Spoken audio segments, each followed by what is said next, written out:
Buenas noches, el día de hoy vamos a realizar la práctica número 15 del curso de elementos finitos, la cual consta de un análisis de una polea en 2D. Inicialmente vamos a tener la polea en 3D y vamos a realizar las simplificaciones necesarias para trabajarla en 2D y con dos fuerzas aplicadas. Para empezar vamos a cargar la plantilla de estático estructural y dándole clic derecho a la geometría vamos a abrir el Design Modeler. Ahora que ya lo tenemos abierto, vamos a darle en File para importar nuestra geometría. Entonces la seleccionamos, le damos a abrir y le damos que el plano de referencia donde la vamos a generar va a ser el plano YZ. Esto va a ser por facilidad en el análisis, ya que después vamos a realizar unos cortes en el plano XY. Entonces ahora la vamos a generar. Podemos ver que esta es nuestra geometría. Es una polea en 3D y para iniciar la simplificación para llevarla a 2D, entonces vamos a realizar un slice o un corte que lo vamos a hacer respecto al plano XY, el cual nos va a dividir la polea en dos, como podemos ver en este momento. Ya nos la dividió en dos partes exactamente iguales y vamos a ocultar esta primera acá. Si la detallamos podemos ver que esta superficie de acá es una superficie de revolución. Entonces si la ponemos a girar 360 grados en el eje Y, en este caso nos creará nuestra figura. Ahora, como ya sabemos que esta es nuestra superficie de interés, entonces vamos a ir a Concept y le vamos a decir que nos crea una Surface from Faces. La seleccionamos y le damos a aplicar y la vamos a generar. Entonces, como podemos ver, acá ya nos quedan dos cuerpos sólidos y una superficie. Lo que vamos a hacer es eliminar los cuerpos sólidos debido a que no son parte de nuestro análisis, no nos interesan en nuestro análisis. Los eliminamos, los generamos y ahora lo que vamos a hacer es realizar un sketch o un dibujo encima de nuestra superficie. Esto nos va a servir más adelante para el mallado que le vamos a realizar. Entonces vamos al plano XY en el módulo de Sketching y vamos a dibujar un rectángulo y un punto de construcción en cualquier parte. Luego lo que vamos a hacer es darle como constraint o semejanzas. Entonces inicialmente vamos a decirle al punto que sea coincidente con esta línea, pero también le vamos a decir que sea punto medio. Entonces lo seleccionamos primero y luego la línea. Además vamos a seleccionar el punto que sea coincidente con el eje X, con el fin de que nuestro rectángulo quede totalmente centrado. Ahora lo que vamos a hacer es darle dimensiones al rectángulo respecto a los ejes coordenados. Entonces nos vamos a Dimensions y con horizontal tocamos las dos líneas y generamos la cota. Igualmente en esta zona aquí y en la medida vertical de nuestro rectángulo. Entonces nos vamos a generar y la vamos a seleccionar. Ahora lo que vamos a hacer es darle medidas. Entonces aquí ya nos aparecen cuáles son las cotas. Entonces sabemos que el H1, cambiamos las unidades a milímetros, va a ser de 30 milímetros.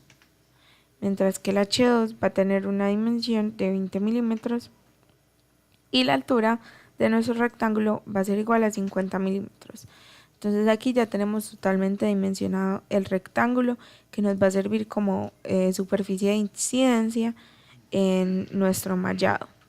Ahora entonces nos salimos de Sketching y a partir de ese dibujo vamos a crear una superficie. Entonces vamos a Concept, Surface from Sketches o superficies a partir de dibujo. Seleccionamos nuestro dibujo, le vamos a aplicar y le vamos a dar a Frozen. Y ahora lo generamos.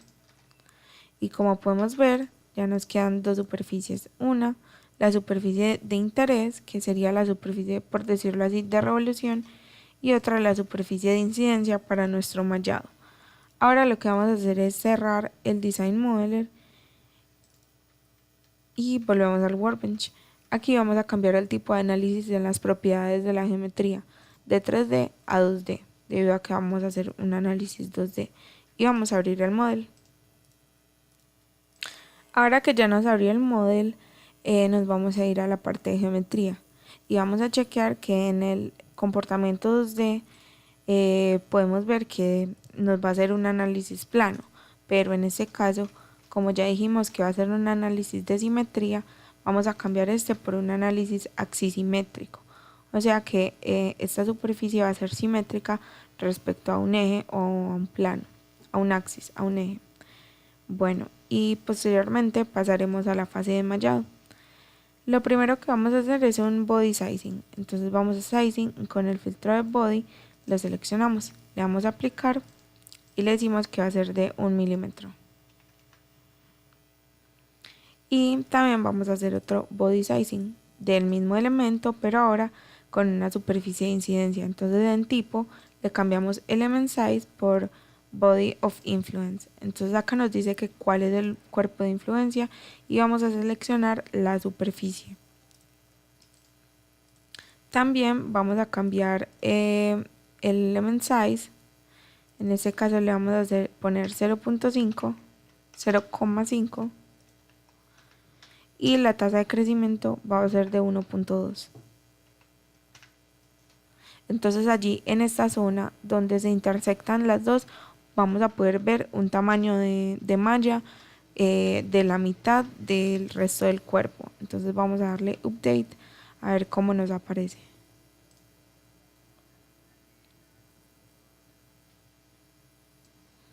Bueno, nos vamos a malla y ya podemos ver que efectivamente en las partes donde no está la superficie de incidencia tiene un tamaño de malla como lo hemos programado de 1 milímetro, mientras que en esta zona de acá va a ser de medio milímetro.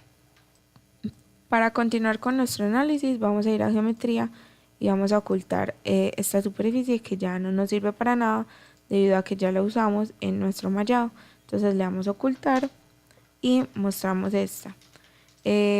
Ahora lo que vamos a hacer es mostrar todos los vértices que tenemos. Entonces la fuerza va a estar aplicada en estos dos bordes.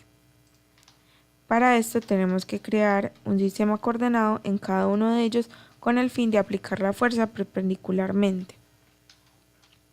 Entonces vamos a seleccionar el borde y nos vamos a Coordinate System.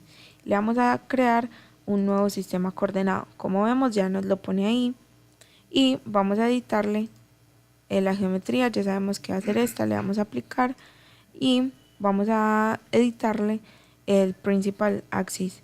Entonces le vamos a decir que no está definido por un sistema global, sino por la selección de la geometría. La vamos a seleccionar de nuevo y le vamos a dar a aplicar. Y ya podemos ver que mediante este cambio que hicimos, el eje X queda totalmente paralelo al eje que elegimos y el eje Y queda perpendicular. Lo mismo vamos a hacer con el otro, con este de acá donde también está aplicada una fuerza. Entonces de nuevo vamos a Coordinate System, le vamos a crear un nuevo sistema coordenado. En la geometría con el filtro de borde seleccionamos el borde de interés donde va a estar aplicada la fuerza y le decimos que el eje principal va a estar definida por una selección de geometría. La volvemos a seleccionar y ya podemos ver que nos queda igual a la otra. Entonces si mostramos todos los sistemas coordenados tenemos un eje global y dos ejes pertenecientes a cada una de las superficies, en este caso bordes, porque es un análisis 2D donde se va a aplicar la fuerza. Ahora vamos a pasar a aplicar las fuerzas. Entonces nos vamos inicialmente al estático estructural, a Loads y le damos en Force. Él nos va a pedir la geometría donde le vamos a aplicar. Seleccionamos primero el borde de arriba, le vamos a aplicar y le vamos a decir que está definido por componentes. Él nos va a preguntar cuál es el sistema coordenado que vamos a utilizar y le vamos a decir que el Coordinate System, el primero, que es el que está asociado a este. Y como podemos ver, la fuerza va a estar entrando, o sea, en dirección, en este caso, Y positiva. Entonces, le vamos a decir que en X va a ser 0 y en Y va a ser igual a 500 newtons. Y podemos ver efectivamente que nos aplica la fuerza como lo esperábamos. Igualmente vamos a realizar el procedimiento en el otro lado, pero en este caso la fuerza no va a estar aplicada en, vamos a cambiar primero el eje coordenado, pero no va a estar aplicada en el eje Y positivo, sino en el eje Y negativo. O sea que le vamos a decir que es de menos 500, porque la fuerza, como dijimos inicialmente, va a entrar. Si vemos nuestro estático estructural, las dos fuerzas van entrando, que es lo que se espera en una polea. Finalmente vamos a realizar los soportes. Pero para realizar esta acción primero vamos a ir a Model y vamos a seccionar este borde de acá. Entonces vamos a ir a Virtual Topology y le vamos a dar Split Edge. Esta herramienta nos sirve para seccionar un eje, digamos, un borde en dos. Entonces ahí nos la seccionó por toda la mitad. Entonces aquí ya tenemos nuestro borde dividido. Volvemos al estático estructural. Nos vamos a Supports, Displacement Supports. Este seccionado se realizó debido a que como existen dos fuerzas efectuándose sobre la polea, puede ser que existan errores en estos desplazamientos, porque de pronto toma la pieza como una pieza, el programa de pronto toma la pieza como si fuera pues en efecto la pieza simétrica, pero digamos que un borde de pronto genera errores a la hora del cálculo. Entonces tenemos digamos asociado un borde a esta mitad y otro borde a esta mitad de arriba. Entonces para esto los tenemos que seleccionar ambos con control para ponerlos los dos como soportes de desplazamiento que van a ser fijos en X y en Y van a ser libres. Igualmente vamos a crear otro soporte de desplazamiento. En este caso va a ser para el nodo que nos queda acá. Entonces vamos con el filtro de nodo de vértice, lo seleccionamos, le damos a aplicar, pero en este caso va a ser libre en X y en Y el desplazamiento va a ser 0. Esto nos va a restringir nuestra pieza para que esté totalmente sujeta, digamos en el agujero que existe en la pieza real aquí en esta mitad. Finalmente, con nuestro estático estructural ya definido, vamos a cargar nuestra solución. Entonces vamos a cargar deformación total y esfuerzos de von Mises y le vamos a dar Solve. Como podemos ver aquí, ya cargó nuestra solución. Esta sería la deformación total, que es en los extremos de la polea, y el esfuerzo donde se esperaba.